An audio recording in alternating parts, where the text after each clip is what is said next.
Pitt hosting Clemson. Heinz Field, 3:30 Saturday, and right here on your flagship for Pitt Panthers Sports, 93.7 The Fan. So what is the ceiling for Pitt football? We might be getting ahead of ourselves a little bit, but we like to look long range here on the Fan Morning Show and have more, as Mike Tomlin would call them, global conversations sometimes. And we'll talk plenty of game proper on Friday especially, and tomorrow with Pat Narduzzi at 7 o'clock. But what is the long-range ceiling for Pitt football? I got a real simple retort for that. It's not so simple, but if Coastal Carolina can be ranked a couple years ago and now in the top 15, if Cincinnati, and are they the second-best team in the country? No. But if they can be ranked second and be in that conference and be that school and be who they are, an urban school, and they play, well, people say, well, they play on campus. They do, but their stadium it's no great shakes. I do like it, though. But if Cincinnati football can be Cincinnati football, Coastal Carolina can be ranked a couple years in a row, Wake Forest can make a run to where they're 6-0 right now. Mm-hmm.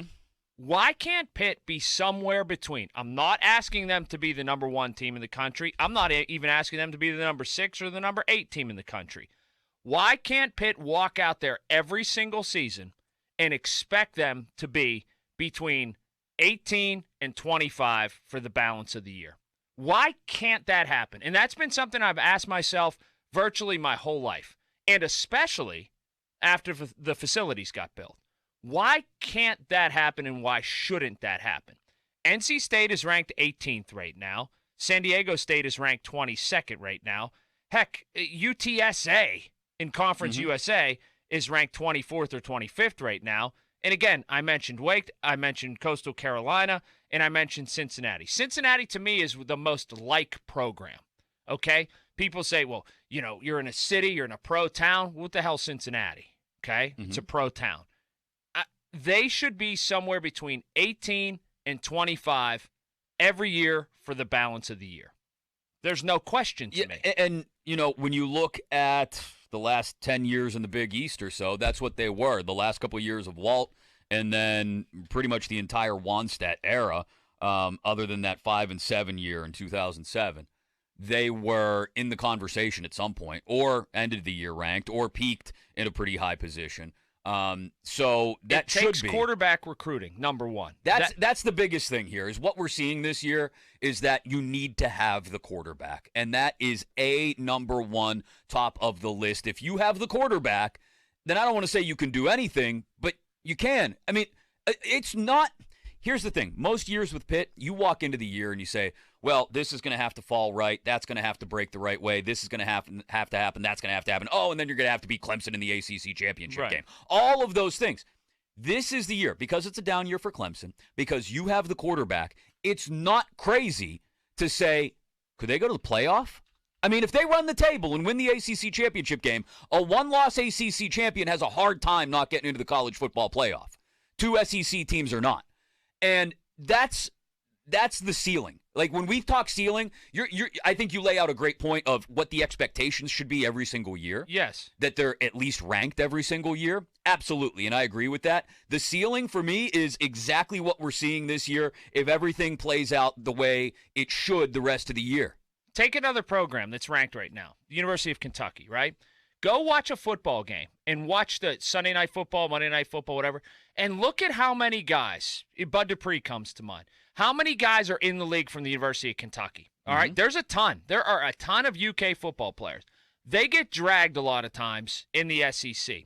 You know why? They have just as many pros right now. They'll turn out a bunch of pros. They'll get 1 million coaches at their pro day, and they'll have guys play on Sundays. The University of Kentucky will. You know why they're good now? Because they finally have a quarterback for the first time since Tim Couch and Lorenzen is the first time. They have a quarterback. And that's the thing with Pitt right now. Well, and that's what Pitt is. Churn out a ton of NFL caliber guys, but you're never able to break through to the next level because you don't have the quarterback. But I look at the infrastructure, I look at what the coaching should be, and I look at the recruiting base both in here and nationally, and I say you should be, and there's no excuse, between 18 and 25 every year. I'm not asking Pitt to play with Georgia and play with Oklahoma and play with Alabama and Michigan and Ohio State. No, those teams' ceiling every year is a national championship. But if Cincinnati can do it, Pitt can do it. Yeah. And that's just how I feel, and I feel strongly about that. I don't know what the impediments are. And, again, the quarterback has been one for 25 years. The one issue. Now, Cincinnati doesn't play the schedule Pitt does. That's what I was going to bring up. Give them that. They are in the ACC, and I don't know if they if played Notre Dame. If you're one of those ACC teams like Pitt, like NC State, Wake Forest this year, North Carolina even, your ceiling is never going to be a national championship. Because you're not Clemson, right? Your ceiling is going to be, can we somehow win the conference and get into the playoff? I mean, that's the legitimate ceiling. Can we win the conference resoundingly enough, emphatically enough, that we get serious consideration to be one of those top 4? And considering the way people are talking about Pitt right now, and especially talking about their quarterback, that's not both short-term nor long-term. I don't see why that can't be the ceiling. As long as you have the quarterback. Yeah. In years where you don't have the quarterback, we're having a different conversation. And I'll say this again. You heard me say it yesterday. Pitt has played some big games in the past 25 years or so.